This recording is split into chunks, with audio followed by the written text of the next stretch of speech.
बने रहिएगा हमारे साथ। सतीश पूनिया बीजेपी प्रदेश अध्यक्ष हमारे साथ जुड़ गए हैं फोन लाइन पर। सतीश पूनिया साहब, स्वागत है आपका न्यूज 18 राजस्थान पर। सर 21 दिन तो हो गए इन्हें धैर्य रखते रखते, और हरीश चौधरी साहब कह रहे हैं कि अभी धैर्य बनाए रखिए, काम होगा। देखिए, कोरोना के उस कालखंड में सरकार ने ही इन लोगों को काम में लिया था और इन्होंने अपनी सेवाएं नीचे तक बहुत धरातल पर दी थी उन भीषण महामारी के बीच में। तो इतनी संवेदना तो सरकार की होनी चाहिए कि एक तो इनको एक्सटेंशन मिले और दूसरा इनको कोई सरकार किसी भी तरीके से इंगेज करे, आश्वासन दे। हम लोगों ने विपक्ष के नाते भी, मैं खुद उनके गया हूँ विधानसभा में, खुद ने हमने बजट में इनकी बात को पुरजोर तरीके से उठाया है।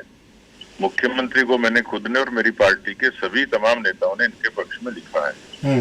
तो सरकार को इनको प्राथमिकता से और कोई न कोई योग्य समाधान की दिशा में बात करनी चाहिए, पर सरकार अभी कम्युनिकेट ही नहीं कर पा रही थी।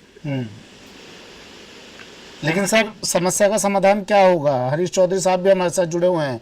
वो तो कह रहे हैं कि मैं इस प्रक्रिया का हिस्सा नहीं हूँ, मेडिकल डिपार्टमेंट है वो देखेगा, मैंने आवाज पहुंचा दी है, मैंने बात रख दी है।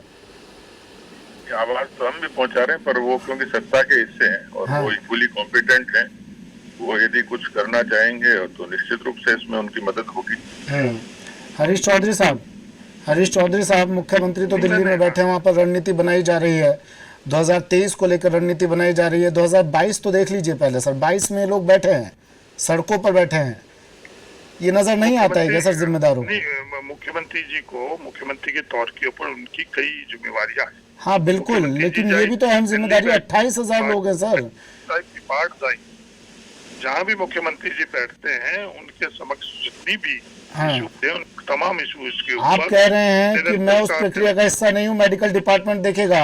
मेडिकल डिपार्टमेंट से कितने लोग आए यहाँ पर इनसे मुलाकात करने के लिए चिकित्सा विभाग से? मेरी बात को आप अलग ढंग से कोट कर रहे हो जी।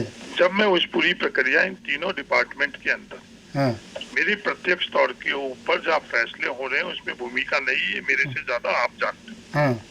मेरी भूमिका है, मैं इन लोगों की पैरवी कर रहा हूँ। पैरवी करते वक्त जो मुझे महसूस हुआ वो मैंने ना इनके बीच में भी यही बात। सवाल यही है हरीश जी, सतीश पूनिया जी हमारे साथ जुड़े हुए हैं। सतीश पूनिया जी, बीजेपी से लगातार लोग इनसे मुलाकात करने के लिए पहुंचे, आपको वक्त मिला 20 दिन बाद इनके दुख दर्द जानने का। 20 दिन बाद आपकी नींद खुलती है कि चलिए अब जब बीजेपी के इतने लोग पहुंच गए तो हम भी जाते हैं, ऐसा सर? माननीय जी, इसके धरने से पहले भी मेरा इनसे संवाद हुआ। इनके धरने के ऊपर जाकर भी मैंने संवाद किया और धरने के बीच में भी कई दफे इनसे संवाद हुआ। सर हमारी कल बात हुई इनसे। सतीश पूनिया जी, क्या सरकार तक हर मजबूर की आवाज पहुंचाने के लिए विपक्ष को ही मीडिएटर बनना पड़ेगा? आप लोग पहुंचे, उसके बाद 20 दिन बाद सरकार को याद आती है और अपने एक प्रतिनिधि को भेजा जाता है। हरीश चौधरी साहब कल पहुंचे, बात की, लेकिन 20 दिन का वक्त निकल चुका था। नहीं, सरकार को विपक्ष कोई मुद्दा उठाता है तो सरकार को उसको संज्ञान लेना चाहिए, लेकिन ये पिछले कई अरसे से परंपरा इस सरकार के आने के बाद बंद हो गई। एक पत्र का जवाब नहीं आता, सदन में जो बातें कही जाती हैं उसका कोई बराबर ठीक तरीके से रिप्लाई नहीं आता है। और अभी जब जिस तरीके से इतने सारे नौजवान एजुकेशन में हैं, तो सरकार को संज्ञान लेना चाहिए। उनको बार बार कहना पड़े, ट्वीट करना पड़े, ट्रेंड करना पड़े, उसके बजाय जागरूक सरकार का तो फर्ज है कि वो इसको खुद अपने इनिशिएटिव पे शुरू करे। हरीश चौधरी जी कह रहे हैं इतना आसान नहीं है, वक्त लगता है इन चीजों में। नहीं, वक्त लगे, लेकिन कोई जिम्मेवार व्यक्ति, अभी जैसे इन्होंने कहा कि मैं उसका पार्ट नहीं हूँ, तो कोई जो पार्ट है वो जाए, वो बात करे। हरीश चौधरी जी, इनको कुछ आश्वासन तो आप ऐसे दे सकते हैं ना सर कि यहाँ से धरने से उठ जाए? ये तो दिल्ली कूच करने की तैयारी में है, सोनिया गांधी, प्रियंका गांधी से मिलने के मूड में है लोग। आप लोग आश्वासन भी नहीं दे पा रहे हैं इन्हें। ये आपको किसने कहा कि मैं आश्वासन नहीं दे पा रहा? सर तैयार तो नहीं हुए ना, आश्वासन अगर मिल जाता है इन्हें तो ये लोग दिल्ली कूच की तैयारी नहीं करते। हमारे साथ जुड़े हुए हैं सर, ये लोग इस वक्त हमारे साथ जुड़े हुए हैं। आप कहे तो मैं आपकी डायरेक्ट बात करा सकता हूँ। ये लोग कह रहे हैं हरीश चौधरी जी कल हमसे मिलके गए, लेकिन हमें कोई ठोस आश्वासन नहीं मिला है। ठोस आश्वासन मैंने जो मेरी उनके बारे में जानकारी थी, वो जानकारी मैंने उनके धरने के ऊपर, मेरी जानकारी को मैंने उनके धरने के ऊपर बीच में रखी। तो सर आपको नहीं लगता कि जो ठीक है आप इस पार्ट का हिस्सा नहीं है, आपको नहीं लगता उस व्यक्ति को यहाँ आना चाहिए था, इस तरह से आश्वस्त करना चाहिए था इन लोगों को, ताकि ये कल की कल धरने से उठते और घर जाते अपने अपने? कई महिलाएं अपने बच्चों के साथ बैठी हैं सर यहाँ पर, आत्महत्या तक की चेतावनी दे रहे हैं ये लोग, सोचिए आप। पर धरने लगने से पूर्व सार्वजनिक स्तर के ऊपर, सार्वजनिक प्लेटफॉर्म पर हम इनकी मांगों के साथ में थे।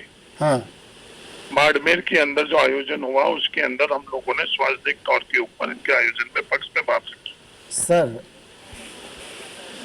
हरीश जी सतीश जी आप बने रहिएगा, मेरे सहयोगी सौरभ गृहस्थी इन लोगों के बीच में है इस वक्त, सीएचए जो वहां पर धरना दे रहे हैं इन लोगों के बीच में है, वो कुछ बताना चाह रहे हैं आपको। सौरभ,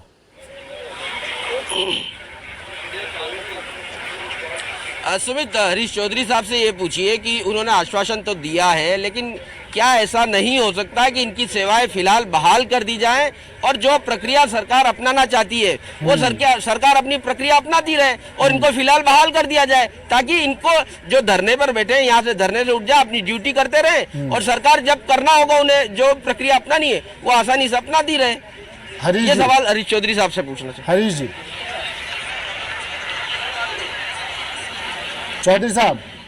हाँ जी सर, मेरे सहयोगी सौरभ गृहस्थी है और उनके साथ ये हजारों 28,000 सीएचए उनके साथ मौजूद हैं इस वक्त, और ये लोग पूछ रहे हैं आपसे कि साहब हमें तब तक जब तक आपका ये लिखा पढ़ी खत्म नहीं होती है, चिट्ठी पत्री खत्म नहीं होती है, तब तक आप हमें काम दे दीजिए, हमें तब तक नियुक्ति दे दीजिए, संविदा पे ही रखिए और उसके बाद देखिएगा जो होना है। इनकी बात ऐसा कोई रास्ता निकालिए। पत्रकार महोदय, इनकी मांग संविदा को कंटिन्यू करने की ही है, इनका मांग पे परमानेंट करने की है ही नहीं। तो और वो जब जो पत्र देना ही अपने इनको नियुक्ति तो दी जाए ना सर।